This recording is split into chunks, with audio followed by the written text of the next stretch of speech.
नमस्कार बंधुरा बेंगली होम कुके सबाइके स्वागत। आज आपनादेर साथे शेयर करब बाँधाकपिर मांचुरियानेर रेसिपि।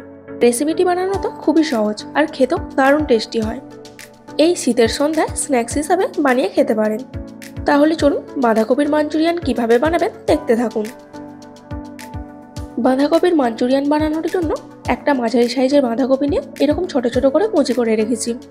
আপনারা চাইলে গ্রেটারের বড় দিকটা দিয়ে গ্রেট করেও নিতে পারেন, এতে টাইমটাও কম লাগবে। এবার বাঁধাকপিতে দিয়ে দিতে হবে 1 চামচ লবণ, 1 চামচ কাশ্মীরি লঙ্কা গুঁড়ো, 1 চামচ গোলমরিচ গুঁড়ো আর 1 চামচ আদা রসুনের পেস্ট। এবার বাঁধাকপির সঙ্গে সব উপকরণ ভালো করে মিশিয়ে নিতে হবে। এখন বাঁধাকপিটা অনেকটা আছে, কিছুক্ষণ পর জল ছেড়ে কমে আসবে। দেখুন বাঁধাকপিতে মশলাটা মিশিয়ে নিয়েছি।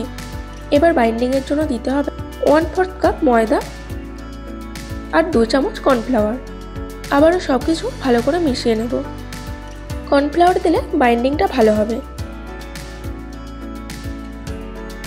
এর সঙ্গে আরও 1 চিমটি বেকিং পাউডার দিয়ে মিশিয়ে নিতে হবে। বেকিং পাউডার দিলে মাঞ্চুরিয়ানগুলো ফুলবে আর ভেতরটা ফাঁপি হয়ে ভালোভাবে ভাজা হবে। এবার অল্প অল্প মিক্সচার নিয়ে এইরকম গোল শেপের করে গরম তেলেতে দিয়ে দিতে হবে। যদি দেখেন মিক্সচারটা ভালোভাবে বাইন্ড হচ্ছে না, তাহলে আরও কিছুটা কর্নফ্লাওয়ার অ্যাড করতে পারেন। মিক্সচারটা গোল গোল শেপ করে তেলেতে দিয়ে দিচ্ছি। এই সময় গ্যাসের ফ্লেমটা লো টু মিডিয়ামে রাখবেন, তাহলে মাঞ্চুরিয়ানগুলো ভালোভাবে ভাজা হবে। মাঞ্চুরিয়ানগুলো এইরকম লাল কালার করে ভেজে তুলে নিতে হবে। একইভাবে বাকি মাঞ্চুরিয়ান বলগুলো ভেজে নেব। সব মাঞ্চুরিয়ানগুলো ভেজে নেওয়া হয়ে গেছে। এবার মাঞ্চুরিয়ানে সস বানিয়ে নেব। কড়াই 2 চামচ সাদা তেল দিয়ে গরম করে দিয়ে দিতে হবে 1 চামচ আদা রসুন কুচি আর কাঁচা লঙ্কা কুচি। আদা রসুনের কাঁচা গন্ধ চলে গেলে দিয়ে দিতে হবে স্প্রিং অনিয়ন কুচি আর ক্যাপসিকাম কুচি। ক্যাপসিকামগুলো একটু লম্বা লম্বা করে কেটে নিয়েছি। ক্যাপসিকাম আর পেঁয়াজের কাঁচা টেস্টটা যতক্ষণ না যাচ্ছে ভেজে নিতে হবে।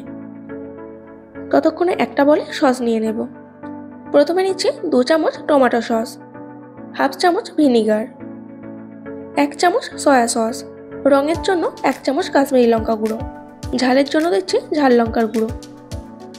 লঙ্কা গুঁড়োর পরিবর্তে চিলি সসও দিতে পারেন। স্বাদ অনুযায়ী লবণ দিয়ে দিলাম। সামান্য জল দিয়ে মিশিয়ে নিয়ে কড়াতে দিয়ে দেব।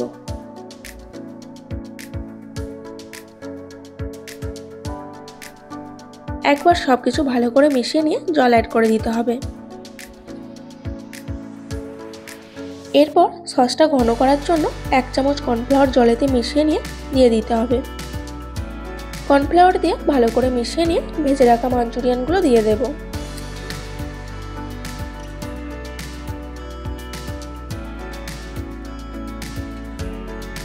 এরপর মাঞ্চুরিয়ানগুলো সসের সঙ্গে মিশিয়ে নিয়ে দিয়ে দেব স্প্রিং অনিয়ন। এবার ফাইনালি রেডি হয়ে গেল বাঁধাকপির মাঞ্চুরিয়ান। বন্ধুরা রেসিপিটি কেমন লাগলো কমেন্ট বক্সে জানাবেন আর অবশ্যই একটি লাইক দেবেন। আর বেঙ্গলি হোম কুকের পরবর্তী ভিডিও মিস করতে না চাইলে চ্যানেলটিকে সাবস্ক্রাইব করে পাশে থাকা বেল আইকন প্রেস করে অল নোটিফিকেশন অন করে রাখবেন। আজকের মতো এই পর্যন্তই। দেখা হচ্ছে নতুন কোনো রেসিপি নিয়ে। ভালো থাকবেন, সুস্থ থাকবেন। ধন্যবাদ।